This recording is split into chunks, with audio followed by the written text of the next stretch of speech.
George Floyd's death under the knee of Derek Chauvin, a white police officer, almost a year ago, sparked protests across the country. It also prompted politicians into action. The George Floyd Justice in Policing Act was passed by the US House of Representatives in March. It now needs to be passed in the Senate. If signed into law, the legislation would bring significant changes to policing. I can't believe this. It includes a ban on chokeholds and no-knock warrants. Racial profiling would be prohibited, while the creation of a misconduct registry would be created so that officers who are fired for violations could not be hired by other police departments. But a key sticking point is the issue of qualified immunity, the legal protection that limits the ability to sue officers for misconduct.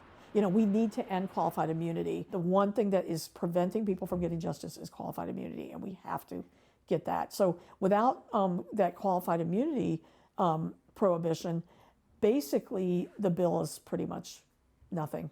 Michelle Gross feels that without qualified immunity, Chauvin would have acted differently a year ago. Had qualified immunity been ended at some point in his career, he might have thought twice about his conduct. What it does do is put cops on notice that you are not going to be protected by the system no matter what egregious conduct you engage in. According to the Gun Violence Archive, over the last 5 years, an average of 3 people die each day at the hands of police. But data shows that only 1.1% of police will be charged.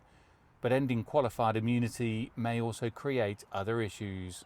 You have to balance accountability with protecting the police from unnecessary, frivolous, unwarranted cases of civil liability. If we open this door up, the police might be sued hundreds of times, and that would unnecessarily distract police officers from performing their job.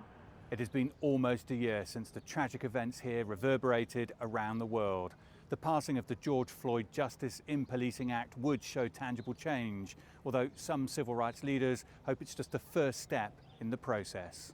One other proposal is for police officers to be mandated to take out liability insurance. New York is among US states considering taking that step. But those officers who keep getting sued over and over and over again, in other words, like a bad driver who has a lot of accidents, their insurance would go up, and eventually some of them would be unable to get insurance. We could get rid of some of the worst of the worst. If you cannot operate yourself in a manner that comports with the law, bye. You know, I don't let the door hit you on the way out. US President Joe Biden has called on the Senate to pass the George Floyd Justice in Policing Act and bring meaningful change, with the hope that it can help stop tragedies like this one from happening again.